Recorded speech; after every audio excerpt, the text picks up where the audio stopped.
Hello नमस्ते विद्यार्थी मित्रों। आगळना लेक्चरमां आपणे चेप्टर नंबर 15 आंकड़ाशास्त्र एनु JEE छे ए घणा बधा एमसीक्यू आपणे गण्या छे ने घणा बधा आपणे टेस्टमां अने एसाइनमेंट स्वरूपे आपशुं हजी बराबर। अने हवे आपणे नवुं चेप्टर शरू करवा जई रह्या छीए। नवुं चेप्टर छे चेप्टर नंबर 5 संकर संख्याओ अने द्विघात समीकरण। हवे संकर संख्याओ अने द्विघात समीकरण, संकर संख्या शुं बराबर अने द्विघात समीकरण तो तमे जाणो छो, पण द्विघात समीकरण एवा द्विघात समीकरण के जेनो वास्तविक उकेल नथी मळतो, तो ए वास्तविक उकेल न मळतो होय एवा समीकरणना आपणे अहींया उकेल मेळववाना छे। तो ए उकेल मेळववा एटले ए संकर संख्याना स्वरूपे मेळववाना छे बराबर। तो जोईए पहेला तो के केवा समीकरण के कोई द्विघात समीकरण है x² - 1 = 0 है तो आनो उकेल आपणे सरळताथी मेळवी शकीए। x² = 1 तो x = ±1 वास्तविक उकेल मळे छे आपणने x नो। पण जो x² + 1 = 0 आप्युं होय, हवे आनो उकेल मेळवવો હોય x² + 1 = 0 એટલે કે x² = -1 थयुं। हवे वर्ग क्यारे माइनस में शक्य नहीं, आपणे एवुं जाणीए छीए कि एनो कोईपण संख्यानो वर्ग छे ए क्यारे ऋण न होय बराबर। तो अहींया आगळ x² = -1 मळ्युं छे तो आवी संख्यानो वास्तविक उकेल नथी। तो आवा जे समीकरण छे एनो उकेल मेळववा माटे आपणे संकर संख्यानो अभ्यास करवानो छे।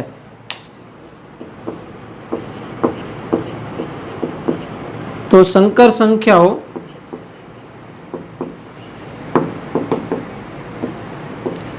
हवे संकर संख्या माटे पहेला आपणे आटલું याद राखवानुं के √-1 = i थाय। √- वर्गमूळमां क्यारे माइनस न होय पण वर्गमूळमां जो माइनस आवे तो एनुं i लेवानुं, એટલે √-1 = i लेवानुं। आ आपणे याद राखवानुं छे बराबर संकर संख्या माटे। तो जो √-1 = i होय तो बे बाजू वर्ग आपू एटले शुं थई जशे तो के -1 = i²। एटले आपणे एवुं लखी सकीए के i² = -1 थाय। एटले याद राखवानुं के i² = केटला थशे -1। Okay, i² = -1। हवे संकर संख्यानुं जे प्रमाणित स्वरूप छे ई जोईए आपणे। तो जो कोई a b belongs to R होय तो a + ib ए संकर संख्या तरीके व्याख्यायित छे।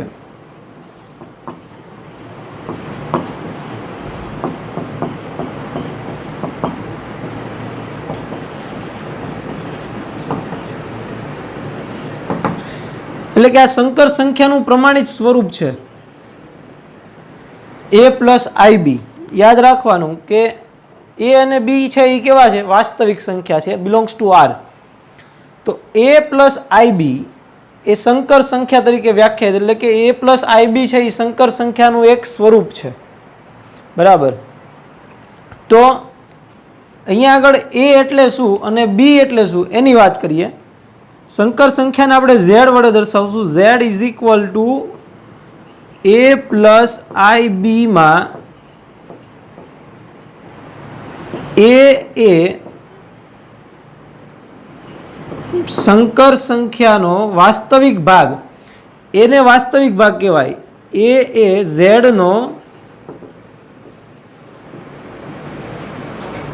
नो वास्तविक भाग।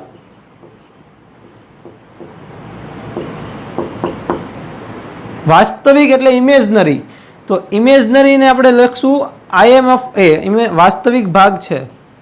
ए कोण छे वास्तविक भाग, तेने संकेतमां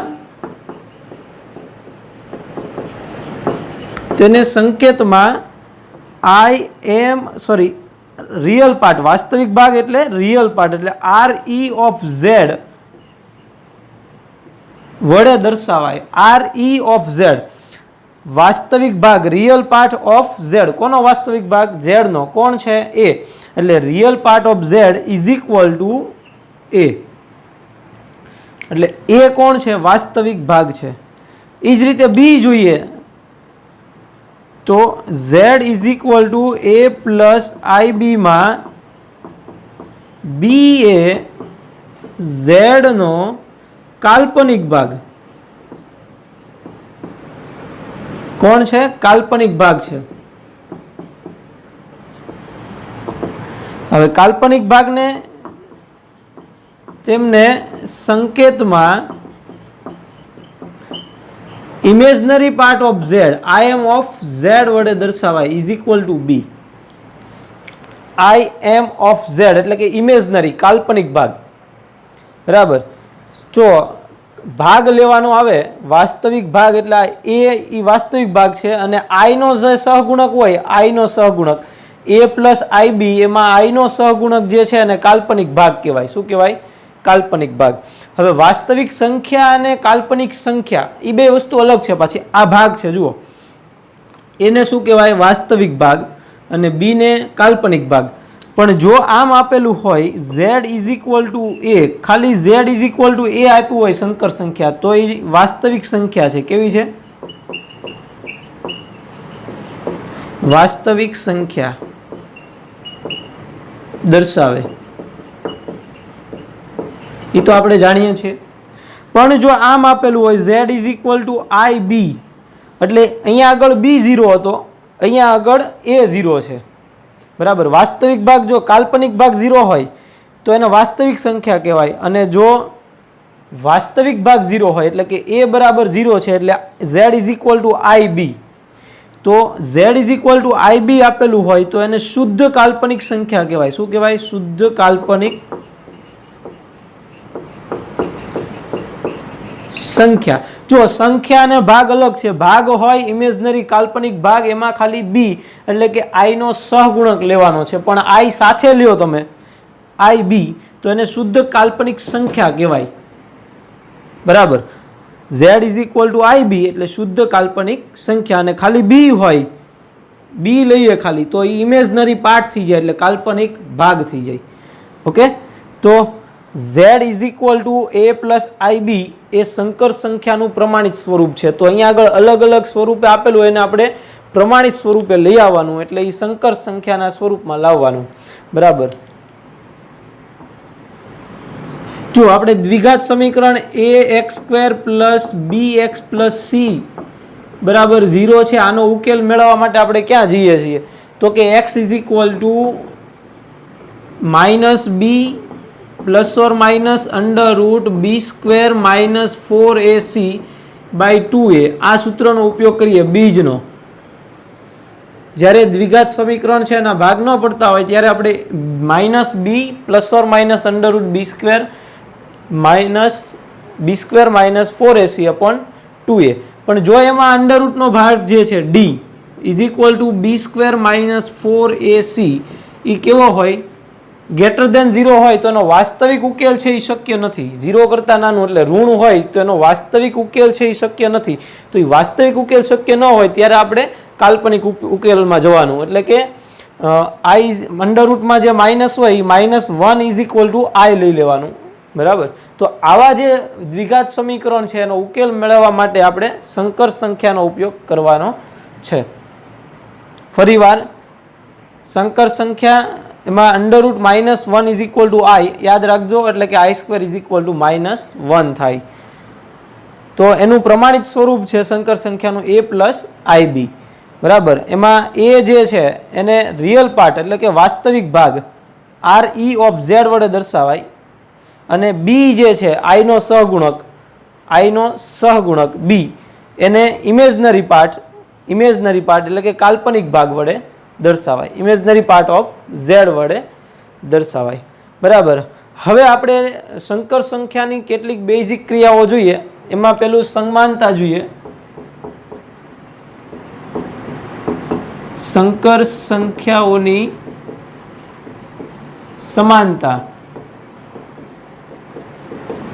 સમાનતા એટલે બે સંકર સંખ્યા સમાન આપી હોય, ધારો કે z is equal two a plus ib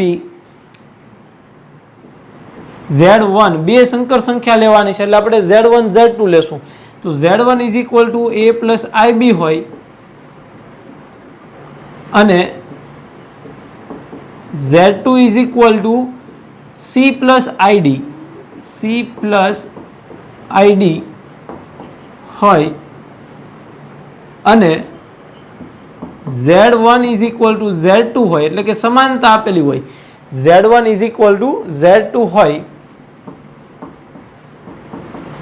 તો બેના વાસ્તવિક ભાગ સમાન થાય, એટલે કે a plus ib is equal two c plus id. તેથી a is equal two c અને b is equal two d થાય. જો સમાનતા આપેલી હોય તો બેના વાસ્તવિક ભાગને સરખાવવાના અને બેના કાલ્પનિક ભાગને સરખાવવાના. તો જ્યારે સંકર સંખ્યાની સમાનતા આપેલી હોય ત્યારે.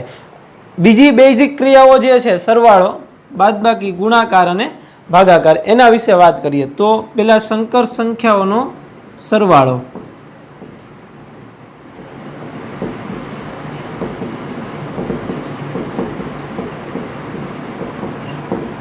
અને બાદબાકી અથવા તો તફાવત, સરવાળો અને તફાવત બે હારે જોઈએ આપણે, સરવાળો તફાવત, બરાબર. તો z1 અને z2 જે છે એ સેમ આવડા લઈ લઈએ આપણે. તેનો સરવાળો છે એને z1 પ્લસ z2 વડે દર્શાવાય. જો z1 is equal two a plus ib અને z2 is equal two c plus id હોય તો તેમનો સરવાળો z1 પ્લસ z2 વડે દર્શાવાય છે. હવે એ સરવાળો છે એ કઈ રીતે થશે? તેથી z1 plus z2 is equal two a plus ib plus c plus id. તો બે સંકર સંખ્યાનો સરવાળો એટલે વાસ્તવિક ભાગનો સરવાળો થશે અને કાલ્પનિક ભાગ, એમાંથી i કોમન નીકળીને કાલ્પનિક ભાગનો સરવાળો થાય, એટલે કે z1 plus z2 is equal two a plus c plus આ બેમાંથી i કોમન કાઢી લ્યો એટલે b પ્લસ d. તો આ રીતે છે એ સંકર સંખ્યાનો સરવાળો થશે. એ જ રીતે તફાવત માટે જોઈએ તો અહીંયા આગળ માઇનસ આવી જશે, બરાબર. તો એ તમારી રીતે અહીંયા આગળ માઇનસ આવશે, સોરી અહીંયા આગળ a plus or minus c અને b plus or minus d. તો આ રીતે સરવાળો અને તફાવત. તો સરવાળા માટે કેટલીક બેઝિક ક્રિયાઓ છે અથવા તો ગુણધર્મ એના કહીએ. સરવાળા માટેના ગુણધર્મ જોઈએ તમે તો વિડીયો પોઝ કરો, ટેક્સ્ટ બુક લ્યો હાથમાં, બરાબર. હવે ટેક્સ્ટ બુકમાં તમે જોશો તો સરવાળો બેઝિક ક્રિયા, એમાં સરવાળો આપ્યો છે, એમાં અંદર એના ગુણધર્મો, એના 8 ગુણધર્મો જેવા આપ્યા છે કંઈક, બરાબર. તો એના ગુણધર્મમાં જોઈએ પેલું તો z1 અને z2 સંકર સંખ્યા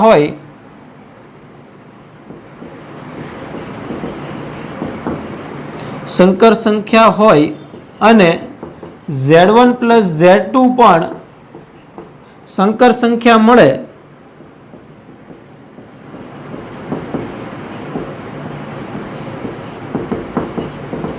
તો તે સંવૃત્તતાનો ગુણધર્મ ધરાવે છે. સંવૃત્તતાનો ગુણધર્મ ક્યારે ધરાવે? તો કે બે સંકર સંખ્યાનો સરવાળો કરો અને સંકર સંખ્યા મળે તો એ કેવું કહેવાય? સંવૃત્તતાનો ગુણધર્મ ધરાવે છે. તો આ પેલો ગુણધર્મ. બીજો, બધી બેઝિક ક્રિયાઓ આપણે બધા ગુણધર્મ છે એ સેમ જ આવતા હોય છે બધામાં. પછી ક્રમનો નિયમ, જૂથનો નિયમ, બરાબર. તો ક્રમનો નિયમ માટે z1 અને z2 બે હોય તો z1 plus z2 is equal two z2 plus z1. આ ક્રમનો નિયમ. હારો ટેક્સ્ટ બુકમાં જોતું જવાનું ગુણધર્મ. ત્રીજું જૂથનો નિયમ. જૂથનો નિયમ એટલે z1 plus z2 plus z3 is equal to z1 plus z2 plus z3. z1 નો સરવાળો આ બેના સરવાળા સાથે કરવો અથવા તો બેનો આ Z3 એટલે આ બે સમાન થાય એટલે જૂથનો નિયમ.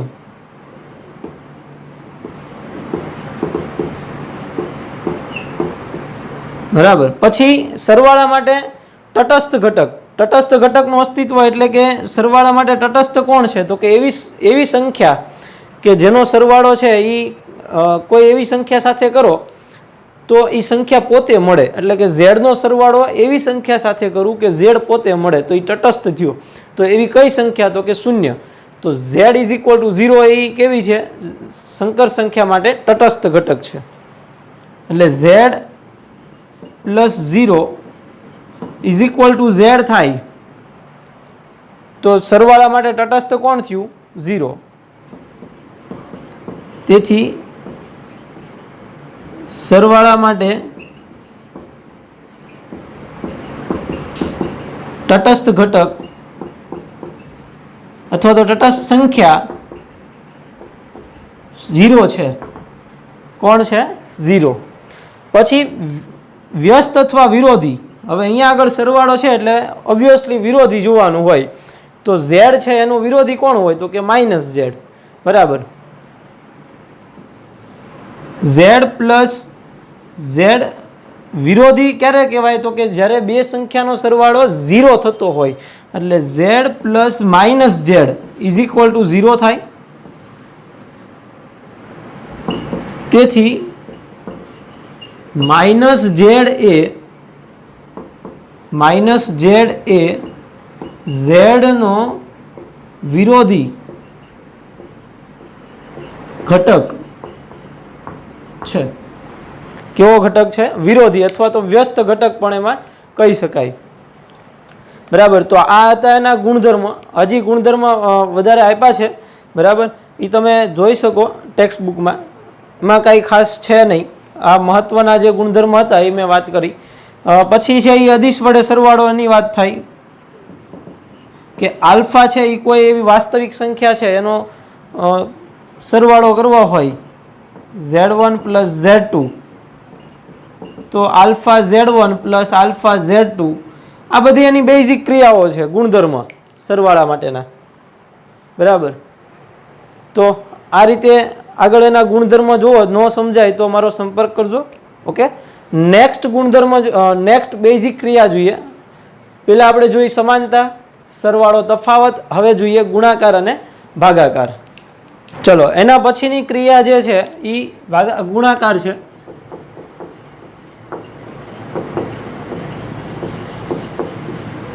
સંકર સંખ્યાઓનો ગુણાકાર.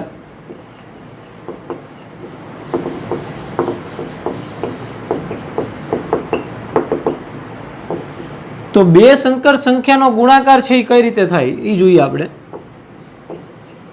ધારો કે બે સંકર સંખ્યાઓ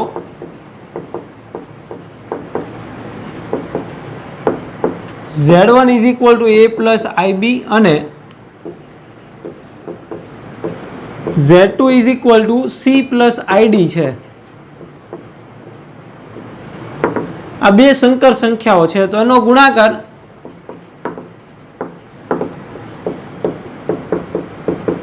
તેમનો ગુણાકાર Z1 ઇન્ટુ Z2 વડે દર્શાવાય છે.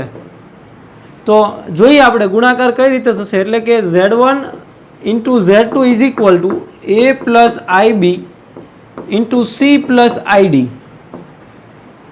તો હવે ગુણાકાર જોઈએ તો જેમ આપણે બે અવયવ છે એના ગુણાકાર કરતા હોય એ રીતે જ આનો ગુણાકાર કરવાનો છે. તો A plus A into C એને પેલા બે સાથે ગુણાવવાનું. A into C plus IAD પછી આને બે સાથે ગુણાવો એટલે plus CICD IBC plus I into I એટલે I નો square BD I into I એટલે I સ્ક્વેર. હવે આગળ જોયું આપણે કે I square is equal to શું લખાય? -1. તો AC plus IAD plus IBC minus I square is equal to -1 એટલે માઇનસ BD. તો આને આપણે A પ્લસ IB સ્વરૂપમાં ફેરવીએ તો એનો ગુણાકાર છે એ આમ લખાય AC માઇનસ BD પ્લસ આમાંથી I કોમન કાઢીએ AD plus BC, AD plus BC. તો આ રીતે બે સંકર સંખ્યાનો ગુણાકાર થાય Z1 ઇન્ટુ Z2.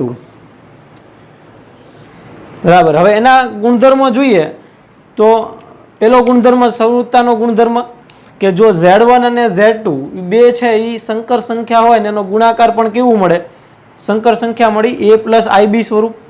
બરાબર. તો જ્યારે બે સંકર સંખ્યાનો ગુણાકાર પણ સંકર સંખ્યા મળે તો એ સંવૃત્તાનો ગુણધર્મ ધરાવે છે. પછી બીજો ગુણધર્મ આપણે જોઈએ તો ક્રમનો નિયમ એટલે કે Z1 into Z2 is equal two Z2 into Z1 ક્રમનો નિયમ.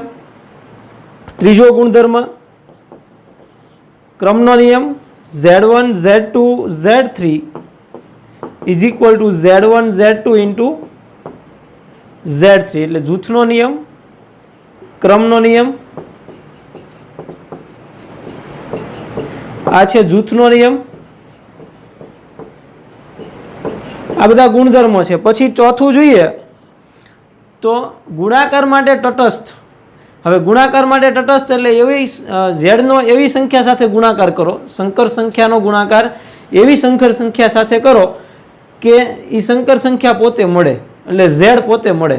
તો એવું ક્યારે બને તો કે 1 માટે એટલે ઝેડ ઇન્ટુ 1 હોય અથવા તો 1 ઇન્ટુ ઝેડ તો ઇઝ ઇક્વલ ટુ ઝેડ થાય. તો સંકર સંખ્યા માટે તટસ્થ કોણ થયું? તેથી 1 એ ઝેડ માટે તટસ્થ ઘટક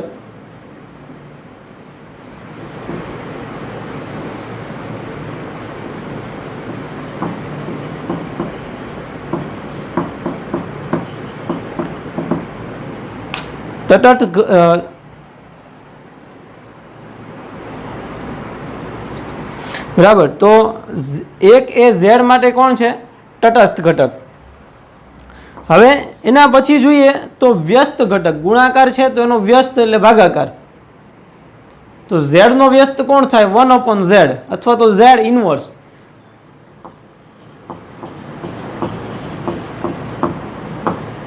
તો વ્યસ્ત ઘટકની વાત કરીએ તો વ્યસ્ત ઘટક એટલે જો ઝેડ સંકર સંખ્યા ઝેડ હોય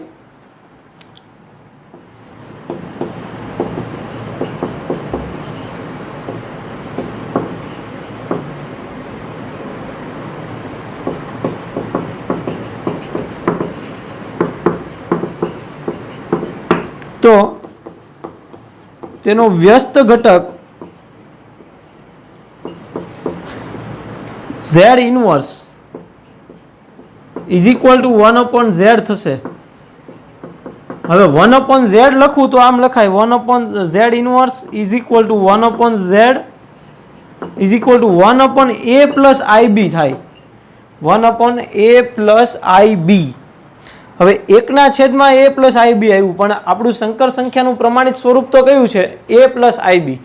તો એને પહેલા આપણે પ્રમાણિત સ્વરૂપમાં દર્શાવવું પડે. તો એને પ્રમાણિત સ્વરૂપમાં મેળવવું હોય તો છેદની કરણી લેવી પડે. તો છેદની કરણી લો એટલે 1/a પ્લસ IB ઇન્ટુ કરણી લેવી એટલે અહીંયા પ્લસ છે તો માઇનસ વડે ગુણીને ભાગવા એટલે a માઇનસ IB છેદમાં a માઇનસ IB વડે ગુણી અને ભાગ્યા.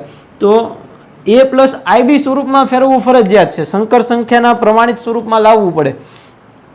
બરાબર. એટલે જ્યારે Z ઇનવર્સ વ્યસ્ત ઘટક મેળવીએ એટલે 1/z એટલે 1/a પ્લસ IB તો એને આપણે a પ્લસ IB સ્વરૂપે લાવવાના છે. અહીંયા 1/a પ્લસ IB એટલે છેદમાં હોવું જોઈએ નહીં. બરાબર. તો એના માટે આપણે અહીંયા કરણી લીધી.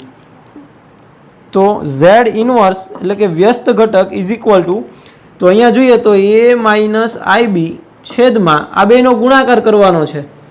તો બેનો ગુણાકાર કઈ રીતે થશે તો કે બે વર્ગોના તફાવતના અવયવ આપ્યા છે. એકવાર પ્લસ અને માઇનસ છે એટલે પહેલાનો સ્ક્વેર આવશે એટલે a સ્ક્વેર પછી minus I square B square I square B square. હવે I square is equal two આપણે શું લખીએ? -1 એટલે અહીંયા માઇનસ માઇનસ કેવું થઈ જશે? પ્લસ. તો આને આમ લખાય મૂળ પ્રમાણિત સ્વરૂપ a પ્લસ IB સ્વરૂપ એટલે a ના છેદમાં આવશે એના છેદમાં એ સ્ક્વેર માઇનસ આઈ સ્ક્વેર એટલે -1, આઈ સ્ક્વેર ઇઝ ઇક્વલ ટુ -1 એટલે માઇનસ માઇનસ પ્લસ, તો એ સ્ક્વેર પ્લસ બી સ્ક્વેર પછી માઇનસ આઈ બી છેદમાં એ સ્ક્વેર પ્લસ બી સ્ક્વેર. તો હવે તમે જુઓ તો કયું સ્વરૂપ આવી ગયું?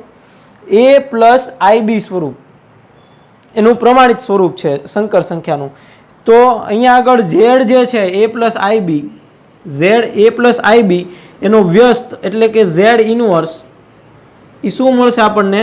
એ અપોન એ સ્ક્વેર પ્લસ બી સ્ક્વેર માઇનસ આઈ બી અપોન એ સ્ક્વેર પ્લસ બી સ્ક્વેર. રેડી? તો આ થયો એનો વ્યસ્ત ઘટક. અને જૂથનો વિભાજનનો નિયમ જોઈએ ગુણાકાર માટે.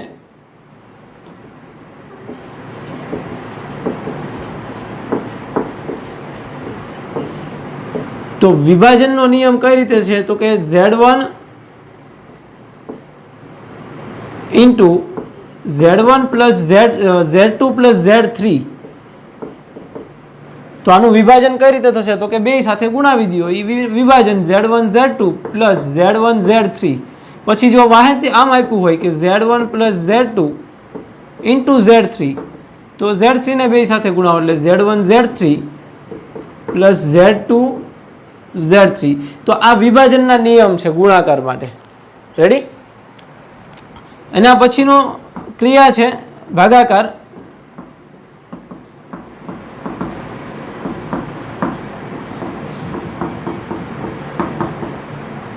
સંકર સંખ્યાનો ભાગાકાર.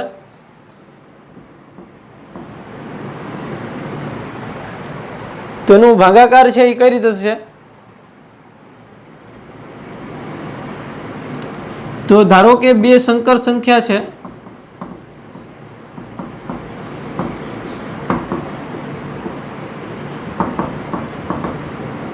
બે સંકર સંખ્યાઓ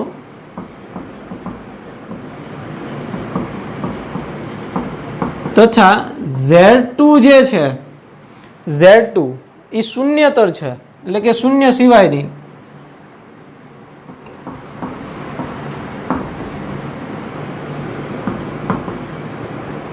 શૂન્યતર સંકર સંખ્યા છે હોય તો Z1 અને Z2 નો ભાગાકાર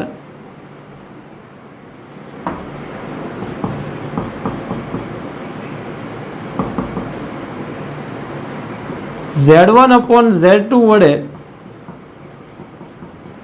દર્શાવાય છે.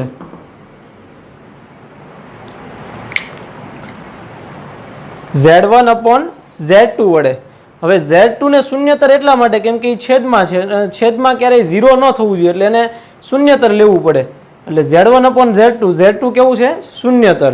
બરાબર. તો એનો ભાગાકાર છે એ પાછો Z1 અપોન Z2 એટલે અંશમાં અને છેદમાં બે જગ્યાએ A પ્લસ IB સ્વરૂપ આવશે. તો એને પાછું આપણે A પ્લસ IB સ્વરૂપે લાવવાનું, ત્યારે એનો ભાગાકાર મળે. બરાબર. તો એનો એક એક્ઝામ્પલ જોઈએ. દાખલા તરીકે Z1 is equal two 3 plus 2i અને Z2 is equal two 5 plus i. આ બે Z1 અને Z2 બે સંકર સંખ્યા છે. એનો ભાગાકાર મેળવવો એટલે Z1 upon Z2 is equal two 3 plus 2i છેદમાં 5 પ્લસ i. મેં કીધું એમ કે છેદમાં A પ્લસ IB ન હોવું જોઈએ, એના પ્રમાણિત સ્વરૂપમાં લાવવું પડે. એટલે જ્યારે આવી સંખ્યા આપી હોય ભાગાકાર સ્વરૂપે તો એને પહેલાં પ્રમાણિત સ્વરૂપમાં ફેરવવી પડે. તો પ્રમાણિત સ્વરૂપમાં ફેરવવા માટે શું કરીએ છીએ આપણે? તો કે કરણી લઈએ છીએ. તો છેદની કરણી લ્યો એટલે પ્લસ છે તો એનું થઈ જશે 5 માઇનસ i છેદમાં 5 માઇનસ i. એટલે પ્લસ છે એટલે માઇનસ વડે ગુણીને ભાગો એટલે છેદની કરણી થઈ. તો Z1 upon Z2 is equal to શું થશે? આનો ગુણાકાર લ્યો, 5 × 15 પછી માઇનસ 3i પછી માઇનસ પ્લસ 10i 5 × 10i અને માઇનસ 2i નો સ્ક્વેર છેદમાં બે વર્ગોના તફાવતના અવયવ એટલે 5 નો વર્ગ 25 માઇનસ i નો સ્ક્વેર. તો તેથી Z1 upon Z2 is equal two 15 આ માઇનસ છે આઈ સ્ક્વેર એટલે -1 એટલે માઇનસ માઇનસ +2 15 + 2 એટલે 17 પછી 10 માંથી આ 3 જશે એટલે +7 આઈ છેદમાં આ માઇનસ આઈ સ્ક્વેર છે એનું કેવું થઈ જશે માઇનસ માઇનસ +1 એટલે 25 + 1 26 તો તેથી Z1/Z2 જે છે એ 17/26 પ્લસ 7/26 આઈ તો આ જે છે એ આપણને મળ્યો ભાગાકાર તો બે સંકર સંખ્યાનો ભાગાકાર છે એ a + ib સ્વરૂપમાં આપણે લાવવો જરૂરી છે બરાબર તો આ રીતે એનો ભાગાકાર મળશે રેડી નેક્સ્ટ ટોપિક જોઈએ ચલો એના પછીનો ટોપિક છે i ના ઘાતાંકો i ના ઘાત હવે i ની ઘાત એટલે શું તો કે i ની એક ઘાત એટલે i થશે i ની 0 ઘાત એટલે 1 પછી i ની એક ઘાત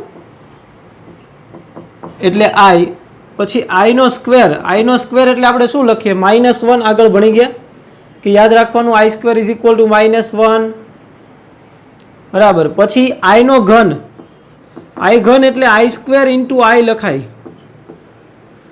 i ઘન એટલે i² * i તો i² એટલે -1 એટલે * i તો i નો ઘન હોય ત્યારે શું થશે -i એ જ રીતે જોઈએ તો i ની 4 ઘાત એટલે i² * i², 4 ઘાત એટલે i નો વર્ગ ગુણ્યા i નો વર્ગ તો i² એટલે -1 તો -1 * -1 એટલે +1 તો i ની 4 ઘાત એટલે પાછું કેટલું થયું 1 પછી i ની 5 ઘાત તો i ની 4 ઘાત * i લખવાનું i ની 4 ઘાત એટલે 1 અને i પછી i ની 6 ઘાત એટલે i નો 4 ઘાત * i નો સ્ક્વેર તો i ની 4 ઘાત = 1 અને i નો સ્ક્વેર = -1 બરાબર પછી i ની 7 ઘાત જોઈએ તો કેટલા આવશે તો કે i ની 4 ઘાત * i નો સ્ક્વેર * i અથવા તો i નો ઘન લખીએ તો i નો ઘન = -i છે તો આ 1 આ -1 અને i એટલે આનું થશે -i એ જ રીતે i ની 8 ઘાત તો i ની 4 ઘાત * i ની 4 ઘાત = 1 તો અહીંયા તમે જોઈ શકો કે i ની 0 ઘાત હતી ત્યારે 1 આવ્યું પછી i ની 4 ઘાતે 1 આવ્યું સીધું i ની 8 ઘાતે 1 આવ્યું તો i ની 4 નો ગુણકમાં ઘાત હોય તો શું થશે 1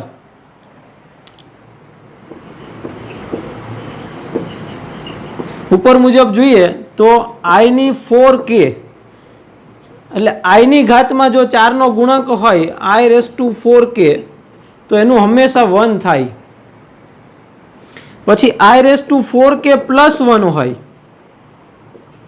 એક વધારે હોય 4 ના ગુણક કરતા એક વધારે હોય તો 4 ના ગુણક કરતા એક વધારે હોય ત્યારે શું થશે i પછી એ જ રીતે i ની 4 ઘાત 4 નો ગુણક +2 હોય 4 નો ગુણક +2 હોય તો -1 અને i⁴k + 3 i નો 4 નો ગુણક +3 હોય તો પાછું -i તો આ i નો ઘાતાંક હતો યાદ રાખજો કે i નો ઘાતમાં i ની ઘાતમાં 4 નો ગુણક હોય તો 1 થાય 4 નો ગુણક +1 હોય તો i થાય 4 નો ગુણક +2 હોય તો -1 થાય અને 4 નો ગુણક +3 હોય ઘાતમાં તો -i થાય બરાબર તો i નો ઘાતાંક છે એ આ યાદ રાખવાનો છે હવે ઋણ સંખ્યાનું વર્ગમૂળ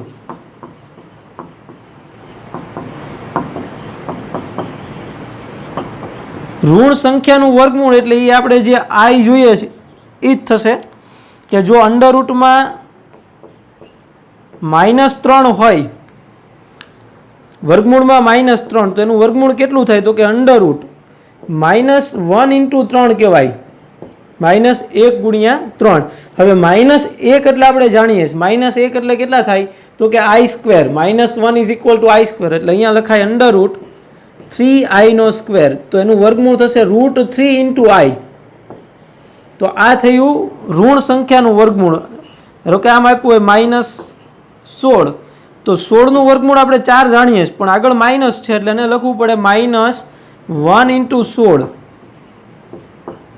તો ઇઝ ઇક્વલ ટુ -1 એટલે શું થશે I અને 16 નું વર્ગમૂળ 4 એટલે 4I બરાબર. તો આ રીતે ઋણ સંખ્યાનું વર્ગમૂળ નીકળશે. પછી જોઈએ સંકર સંખ્યાનું માનાંક.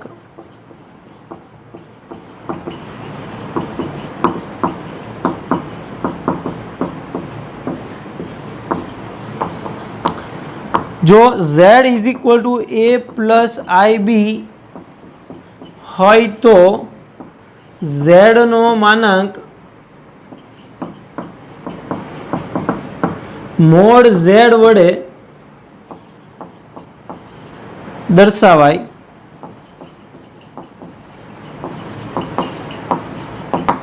જ્યાં mode z is equal two એટલે કે એનો માનાંક ઇઝ ઇક્વલ ટુ અંડરરૂટ વાસ્તવિક ભાગનો વર્ગ એટલે કે a સ્ક્વેર પ્લસ કાલ્પનિક ભાગ એટલે b એનો સ્ક્વેર. એટલે સંકર સંખ્યાનું માનાંક મેળવવું હોય મોડ z, સંકર સંખ્યાનો માનાંક છે એ mod z is equal to under root વાસ્તવિક ભાગનો વર્ગ એટલે કે a નો સ્ક્વેર વત્તા કાલ્પનિક ભાગનો સ્ક્વેર એટલે કે b નો સ્ક્વેર બરાબર. તો mode z is equal to under root a square plus b square થશે.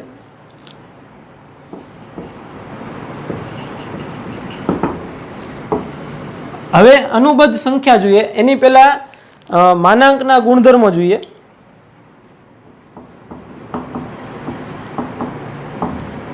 તો સંકર સંખ્યા છે એનો માનાંકનો ગુણધર્મ એટલે કે જો બે સંકર સંખ્યા હોય z1 અને z2 એના ગુણાકારનું માનાંક એટલે mode z1 into mode z2 થશે. એ જ રીતે ભાગાકારનો ગુણધર્મ કે મોડ z1 છેદમાં z2.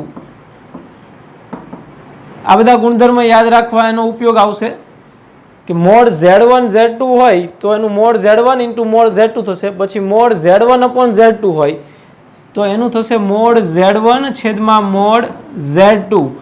પણ મોડ z2 જે છે it does not equal to 0 છે.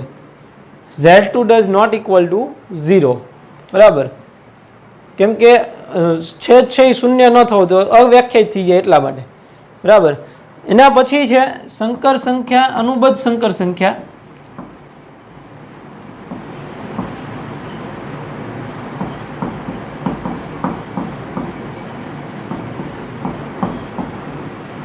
હવે અનુબદ્ધ સંકર સંખ્યા જો z is equal two a plus IB હોય તો તેમની અનુબદ્ધ સંકર સંખ્યા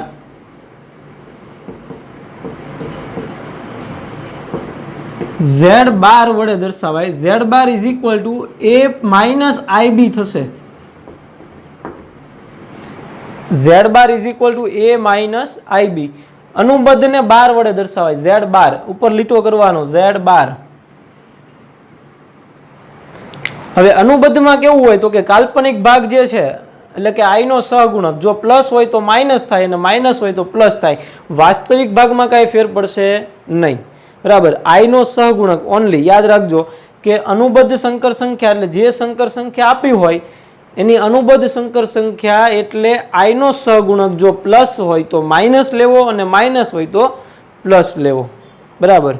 તો એની અનુબદ્ધ સંકર સંખ્યા થશે. ફરીવાર z is equal two a plus IB એની અનુબદ્ધ કોણ થશે z bar is equal two a minus IB. પછી એના ગુણધર્મ જોઈએ તો એના ત્રણ ગુણધર્મ. પેલો કે z1 plus or minus z2 આખાનો 12 z1 plus or minus z2 નો 12 બેનો સરવાળો અથવા તફાવતનો 12 હોય તો is equal to z1 bar plus or minus z2 બાર લખી શકાય બરાબર. z1 plus or minus z2 એટલે સરવાળો હોય તફાવત હોય આખાનું 12 આપ્યું હોય તો સ્વતંત્ર 12 વત્તા અથવા માઇનસ બરાબર. પછી બીજું કે મોડ z1 ઇન્ટુ z2 ગુણાકારનો 12 આપ્યો હોય અનુબદ્ધ બે સંકર સંખ્યાનો ગુણાકારનો અનુબદ્ધ એટલે કે બેના અનુબદ્ધનો ગુણાકાર બેયના સ્વતંત્ર અનુબંધનો ગુણાકાર એ બે સમાન થાય. પછી last one Z1 upon Z2 આખાનું બાર Z1 upon Z2 નો બાર તો is equal to Z1 bar છેદમાં Z2 bar, but Z1 Z2 bar does not equal to 0. Z2 bar છે એ 0 હોવું જોઈએ નહીં. રેડી? તો આ એના ગુણધર્મ હતા. તો આજે આપણે અહીંયા સુધી થિયરી રાખીએ. આગળના લેક્ચરમાં આને રિલેટેડ દાખલા એટલે કે સ્વાધ્યાય 5.1 જે છે એ આપણે સ્ટાર્ટ કરશું. ઓકે, જો હજી ચેનલને સબસ્ક્રાઈબ ન કરી હોય તો પ્લીઝ લાઈક કરો, શેર કરો અને સબસ્ક્રાઈબ કરો. Thank you.